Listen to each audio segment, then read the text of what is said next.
سمندر کنارے جہازوں کے رہنمائی کے لیے ایک روشنی کا مینار کھڑا تھا، جس کے اوپر ایک گھونسلہ بھی بنا ہوا تھا، جس میں ایک سمندری بگلا اور ایک کھاٹ بڑھائی رہتے تھے۔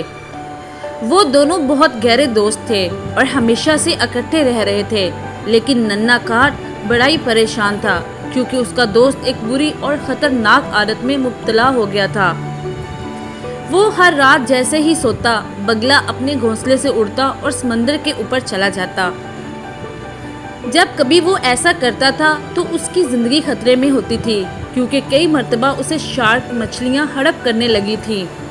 کیونکہ وہ رات کو جب اڑتا تھا تو وہ دراصل سویا ہوتا تھا کہ کہیں وہ سوتے ہوئے اڑتا ہوا اتنی دور نہ نکل جائے کہ پھر واپسی کا راستہ ہی نہ ملے۔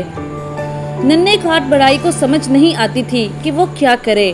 وہ بگلے کو جگائے رکھنے کی کوشش کرتا، لیکن وہ آخر اتنا تھک جاتا کہ گر جاتا۔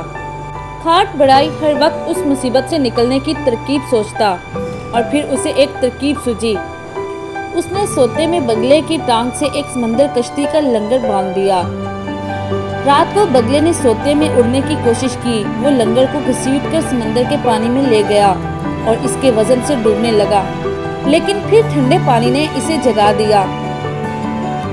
وہ دوست سے ناراض ہوا، لیکن پھر ٹھیک ہو گیا کیونکہ آخر وہ اس کی بہتری کے لیے کوشش کر رہا تھا۔ کھاٹ بڑا ہی پھر سوچنے لگا اور پھر اس کے ذہن میں ایک اور ترکیب آئی۔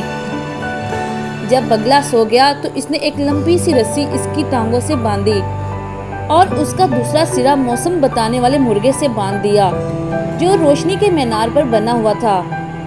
جلدی بگلا سو گیا اور معمول کے مطابق ابھی کچھ ہی دیر ہوئی تھی جب سوئے سوئے اس نے پر پھڑپھڑائے اور اڑنے لگا، لیکن کیونکہ وہ مرغے سے بندھا ہوا تھا وہ سمندر میں نہیں گر سکتا تھا۔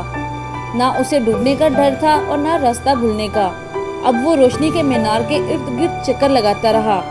اب کھاٹ بڑھائی روز بگلے کی ٹانگوں سے رسی باندھ دیتا ہے اور پھر خود ہی اپنے گرم بستر میں آرام سے سوتا ہے اور بگلا روشنی کے مینار کے ارد گرد اڑتا رہتا ہے۔